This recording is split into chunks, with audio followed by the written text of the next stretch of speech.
On this episode of Spill the Tea with LLIB, we have the woman who's leading the way in Home Property Solutions Limited, making home dreams come true, Shirley Ann Haig.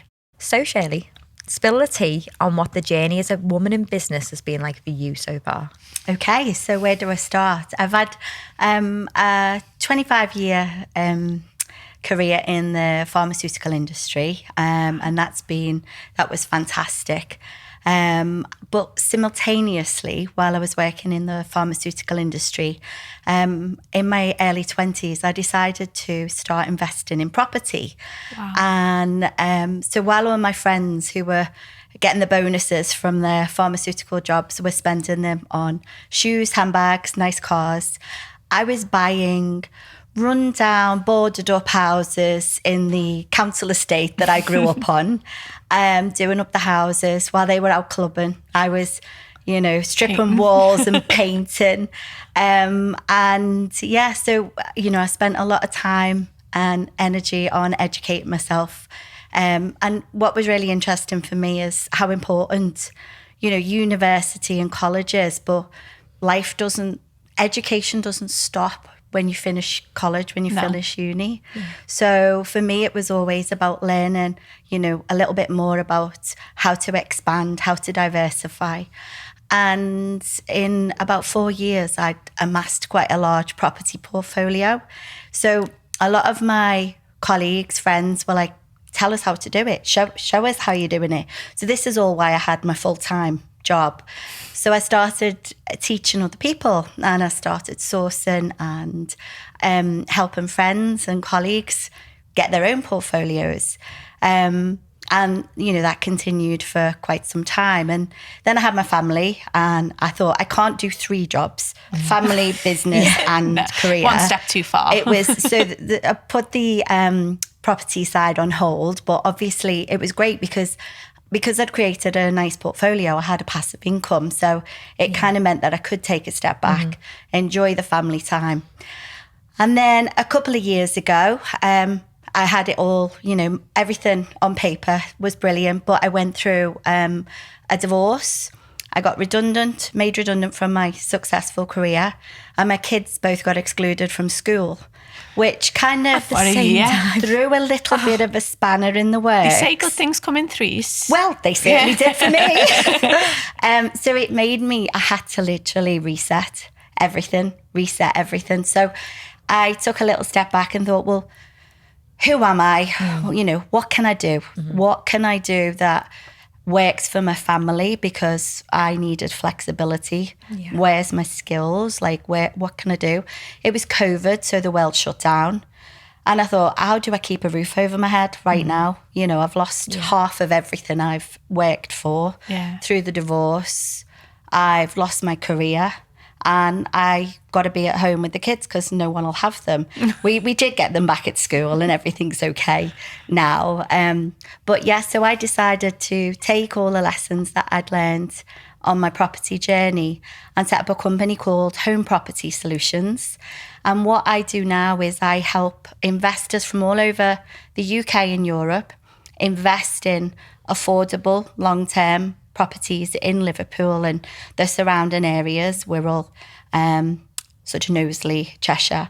And basically, I source the properties, I refurb the properties, not on my own this time. I have a team now that does it. And I manage the properties, but I work with all the local housing options teams. And, so one of my goals is to help reduce homelessness across Merseyside and provide long-term affordable housing for tenants because, there's not enough housing out there. So that's the goal, and it's all about creating a win-win, a win for, for the investors, a win for the council to reduce homelessness, and a win for the tenants so they get long-term, decent houses. So, that's what I'm doing now. Wow, that's it. That's an incredible journey. So what made you want to invest? Did you come from this sort of background of seeing family investing in property, or what was that initial bit that made you think, do you know what, I don't want a handbag, actually I'm gonna buy that boarded up house? So I I had a very happy childhood, but I did grow up on, one of the roughest council estates in Liverpool. So I wasn't used to luxury. That wasn't me. So I was never that person that wanted materialistic things, but I wanted a really good life. I wanted financial freedom. I wanted the ability to retire early, to travel the world. That was the drive. That was the goal. Yeah. And it all started. I remember I was in my early to mid 20s. I was in a conference in work down in London, and I was watching breakfast TV, and there was this report about a rich family who had decided to leave their children nothing in the will. Right. So in true BBC style, they had a millionaire on the couch who said, I've only become a millionaire because I want to leave my children everything. There was a millionaire who said, I've become a millionaire, but I don't want my kids to be spoiled, so I'm not leaving them anything. And then there was a lady who said, the most important thing in life is to teach your children financial education. So it's not about what you leave them. I'm going to give my kids 20 grand when they're 18, and I'm going to show them how to turn that 20 grand into $1 million.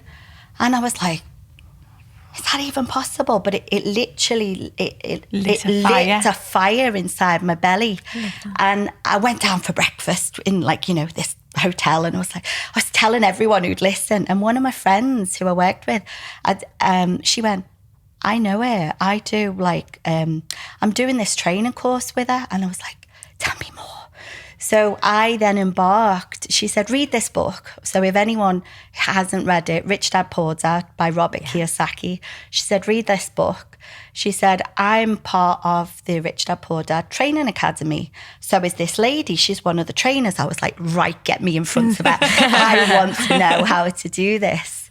And that was it. That's how it started. If I hadn't turned breakfast TV on that morning, I don't think I'd have had that, touch paper lit and me be here today. And I embarked on the training. It was about a year-long training mentorship program, and then I was off and I was doing it, and loads of people who were on the training course were coming back to us going, tell us what you're doing, show us what you're doing, can you invest for us? And it was like, okay. So yeah, that was what happened. Wow, can you invest for us? Yeah, definitely. Are you still doing that now in terms of I know what you say, are you still doing the training classroom side of things where we could, tap into the knowledge even if we weren't going to invest? Part of my business is I do mentorship for people. So I've got a lot of mentees who come to me, and the difference between what I do and what a lot of people do is you go on these big classroom courses and it's one size fits all and they sell you the sizzle. What I do is I work with people and I find out, who are you? How much time do you want to spend? Do you want to be hands-on? Do you want to be hands-off? How much have you got to invest? £1.50. Right. It's okay, we can work with that. I'll top you up. I'll top you up to a bag. Oh my God. I feel like I'm in. It's going to work. But that's it. But it's all about understanding different strategies, different solutions, and and I have different people from all over the world. I've got a huge Dutch network that invest in Liverpool, and and yeah, it's great because, as I say, it's just win-win. They get to earn a passive income. They get to invest in an area which is one of the most affordable places to invest in the UK. But as a result, the tenants win. Yeah. And, all as I'm doing is matching investors and joining the dots. Joining the dots, that's exactly what I'm doing. That. I feel like my dots need joining somewhere. Come on.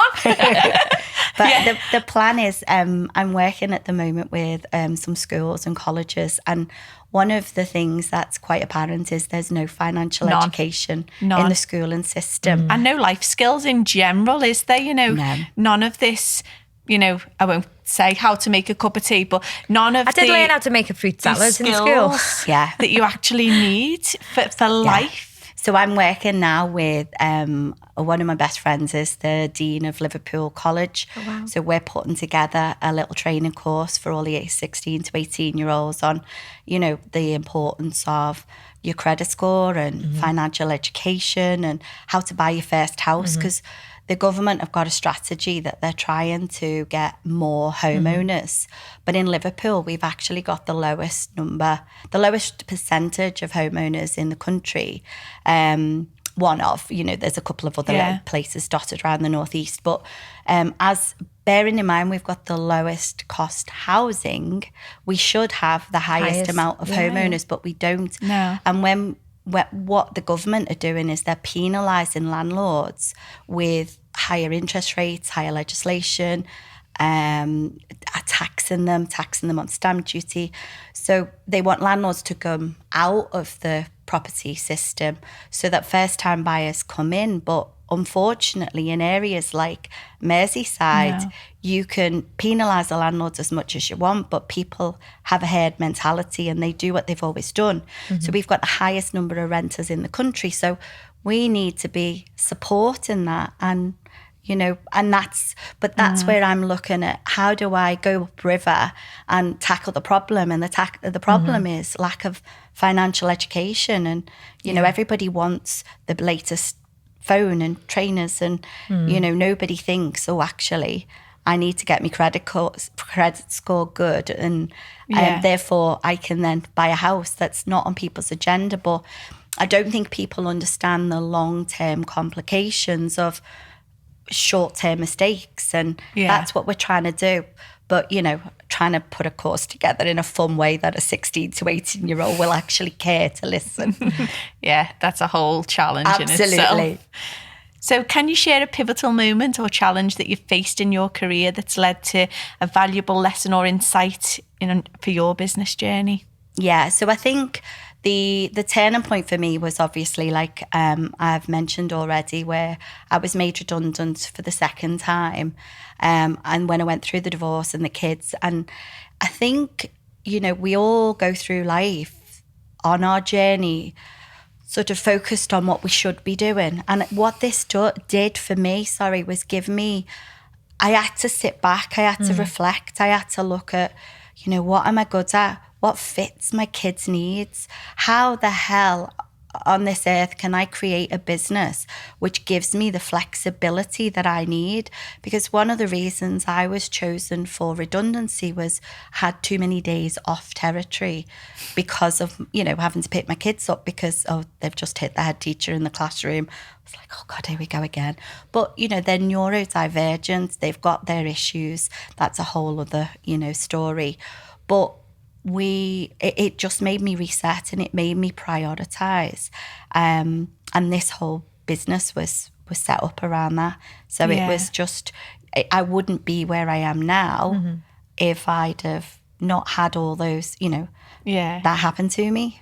And the amount of women in general, we say it all the time, did you have an entrepreneurial spirit, or were you forced to find a different route to use your skills and to earn that income flexibly around, And it was forced. It was forced upon me. I didn't have a choice. I think 99%, of people, of women especially, have been forced down that route. I'm intelligent, I've done a degree, I've done that, but actually this 9 to 5, it doesn't give me what I need to be able to be there for families, for the family commitment, and especially for our children who are neurodivergent as well, even more problematic, like you say. Crazy. Wow. So what advice do you have for others who are going through a similar situation then? So I think the key, like I said, is really strip it back and actually work out what you want, what brings you joy. I think being authentic, being the person that you truly are, stripping back what are your skills, and the guests have said it, keep it simple, and actually just like making sure that you set a business up where everyone wins. Because when you have a company where everyone wins, you don't have to sell your services. Everyone else sells you for you, and I've recently set up a little network in the Wirral, Inspiring Women Wirral, which obviously we found out about each other through our networking. And it's the key, isn't it? It's networking with the right people, and people sell you for you as long as your integrity is there and everything you do is about doing the right thing. Yeah. No, 100%. Oh, is it me? Is it you? Is it me? Is it you? It's you. Surprise. So, yeah, is there a specific risk that you've taken in business that's paid off? And how have you approached that risk? How did that challenge and that calculated risk, look? Okay, so I think the biggest risk I ever took was when starting out on my property journey, using every single penny in my life savings. I even sold the house I was living in to release all the equity, moved into rented, and took all my savings and then recycled that money again and again and again. Everyone told me I was an idiot. Everybody told me I was a fool because, nobody was doing what I was doing. But because I'd had the financial education and the training, I didn't take advice from people who'd never done it. Yeah. I took advice from the people who'd been there, done it, and who I wanted to be like. And they had the blueprint. I just followed the blueprint. I didn't reinvent the wheel. I just copied what they'd done. And everyone who then I taught copied what I'd done. And people are doing that now in my new business. So it's like, it's not rocket science. It's just, so everyone thought it was really risky, but to me it was a very, sensible, calculated risk. And eventually, once all, the passive income came from the houses, I released the equity from those houses. I had the deposit, I bought my own house, and I bought something much bigger and nicer than I ever thought I could have ever afforded in my whole life from, where I came from. But, again, I never overstretched myself because I always have a little bit of backup to make sure the houses are kept, well. And yeah. I love that. And sometimes other people's fears can hold us back. I love the fact that you said you were watching the people and listening to the people who had done it, who had got that blueprint, and not the people who were actually trying to hold you back and keep you safe, by the fear that they were feeling. So that's absolutely incredible. What 3 tips would you share then within the property if someone was looking to get into property? Obviously, the first one is to come and find you to work with you. Obviously, with you on £50. But what advice would you, I've got a son who's 18, he's in the RAF, he's been in the RAF for 2 years. I'm now encouraging him to buy his first home to then, to do up and then either to sell or to rent out.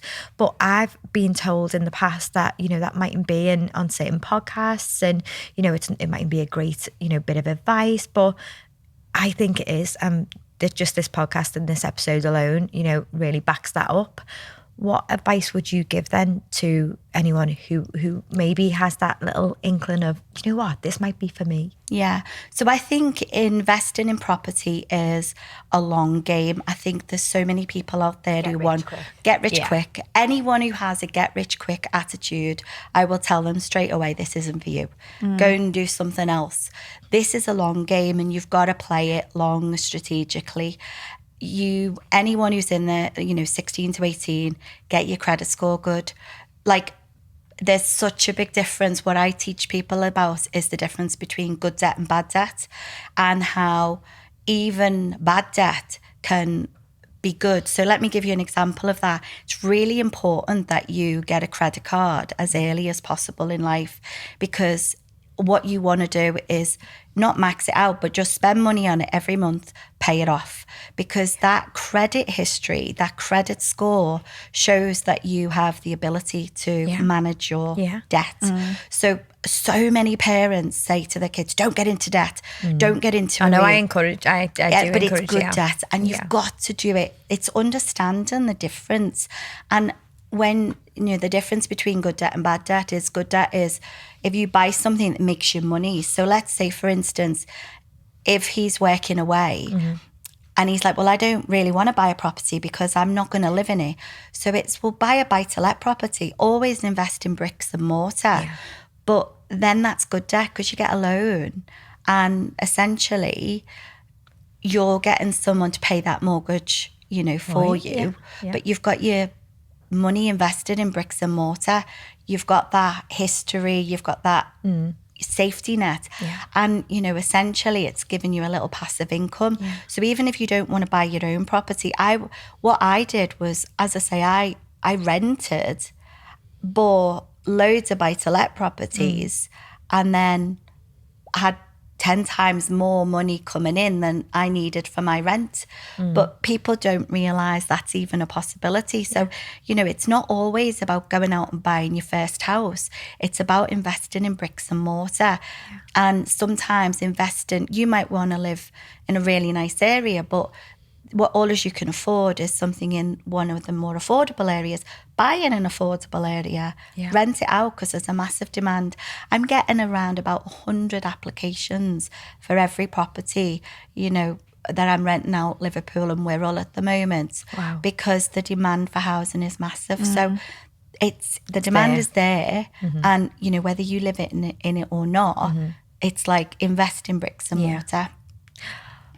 Love that. I feel like I could have had about 3 different businesses just from these podcasts alone today. I know. That's amazing. Yeah, we'll have to have a little chat afterwards. I know. So you obviously work with a lot of builders, don't you? Yeah, and then you've got this science background as well that you mentioned before. So I think that you would be really well versed in making a good cup of tea. Yeah. Yeah. So as someone with a science background who's a little bit, you know, I like a bit of research. Yeah. Oh, me too. Yeah. So I did a little bit of research to see, you know, if you actually look about what is the perfect way to make a cup of tea. Yeah. One of the most important things that's not being mentioned is always use fresh water.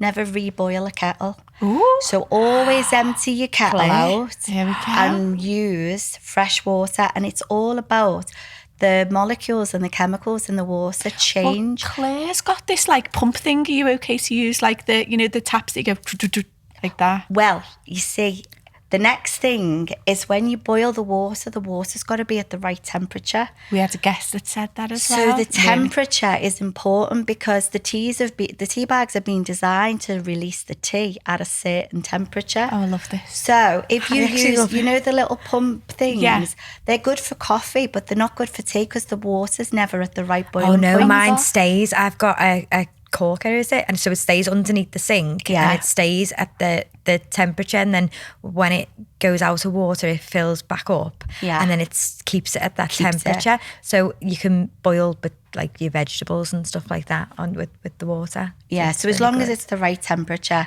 But I have to say, I'm definitely, once the water's hot, pour it into the tea bag, in the cup, tea bag, and I take the tea bag out and then add the milk. So scientifically, why do you do that? Scientifically, it's because you reduce the temperature of the water by adding the milk in.